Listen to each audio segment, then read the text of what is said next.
ఆ కాలం మగపిల్లల ఆటలు. ఈ రోజుల్లోలా ఇంట్లో కూర్చొని వీడియో గేమ్స్, సెల్ ఫోన్లో ఆటలు కాకుండా ఆ రోజుల్లో మగపిల్లలు ఇంటి ఆరు బయట వీధుల్లో అవుట్డోర్ గేమ్స్ ఆడేవాళ్ళు.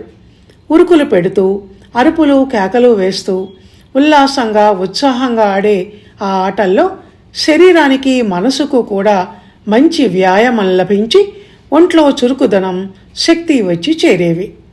ఇరుగు పొరుగు పిల్లలు, ఆ వీధి పిల్లలు, లేకుంటే బడి స్నేహితులు వీళ్ళంతా 5-6 ఒక దగ్గర చేరి బొంగరాల ఆట, గోళీలాట, చెట్లెక్కి కోతి కొమ్మచ్చాట, ఇంకా సంక్రాంతి రోజుల్లో అయితే పతంగులాట ఆడేవాళ్ళు. నేలలో ఒక చిన్న గుంట చేసి దాని మీద ఒక చిన్న కర్ర ముక్కను పెట్టి దాన్ని పెద్ద కర్రతో పైకి ఎగరగొట్టే ఆట మరొకటి ఉండేది. దీన్ని బిల్లంగొడి అనేవాళ్ళు. దీన్నించే ఇప్పుడు చాలా ఫేమస్ అయిన క్రికెట్ ఆట వెలిసింది అని అంటారు. ఆ వయసు పిల్లలకు, అందులో సహజంగా కాస్త దూకుడు స్వభావం ఎక్కువగా ఉండే మగపిల్లలకు కాళ్ళు ఒక దగ్గర నిలకడగా ఉండవు, చేతులు ఒక దగ్గర కుదురుగా ఉండవు అన్నట్టు గలగలా పారే సెలయేరులా అల్లరి చేస్తూ గెంతుతూ ఉంటారు. చిన్న చిన్న వస్తువులు కూడా వాళ్లకు ఆట వస్తువులుగానే కనిపించి ఎంత ఆనందానుభూతిని పొందుతారో మాటల్లో చెప్పలేం. ఒక సైకిల్ టైరు పాతది కనిపిస్తే చాలు, దాన్ని నిలబెట్టి ఒక పుల్లతో గిరగిరా తిప్పుతూ దాని వెంట పరుగులు తీస్తారు.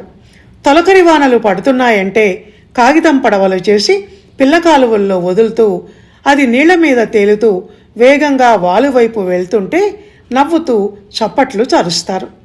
చిన్నపిల్లలైన మగపిల్లలకు ఆ రోజుల్లో ఇష్టమైన మరొక ఆట దాగుడు మూతలు. దొంగైన ఒక పిల్లవాడు ఏ గోడకో ఆనుకొని నిల్చొని కళ్ళు మూసుకొని దాగుడు మూత దండాకోర్ పిల్లి వచ్చే ఎలుకా దాగే అంటూ అవతల ఉన్న ఆ 4-5 సావాసగాళ్ళు తలా ఒక చోట దాక్కున్న తర్వాత వీడు వెళ్ళి వాళ్ళెక్కడున్నారో వెతికి పట్టుకోవాలి. ఎవడు ముందు దొరికితే వాడు మళ్ళీ దొంగ అవుతాడు. ఇలా చాలా ఆటలు ఆ రోజుల్లో మగపిల్లలు ఆడినవి ఉన్నాయి. ఇప్పుడు అవన్నీ పోయి కుర్చీలకు, సోఫాలకు అంటుకొని పోతూ ఒంటికి ఎక్సర్సైజ్ అనేది లేక అధిక బరువుకు, మందకొడితనానికి, సోమరితనానికి గురవుతున్నారు పిల్లలు. దీనివల్ల రకరకాల మెంటల్ డిజార్డర్లు కూడా పట్టుకుంటున్నాయి. ఇది పోవాలంటే మళ్ళీ పిల్లలు ఇల్లు వదిలి ఆటలకు వీధుల్లోకి రావాలి. ధన్యవాదాలు.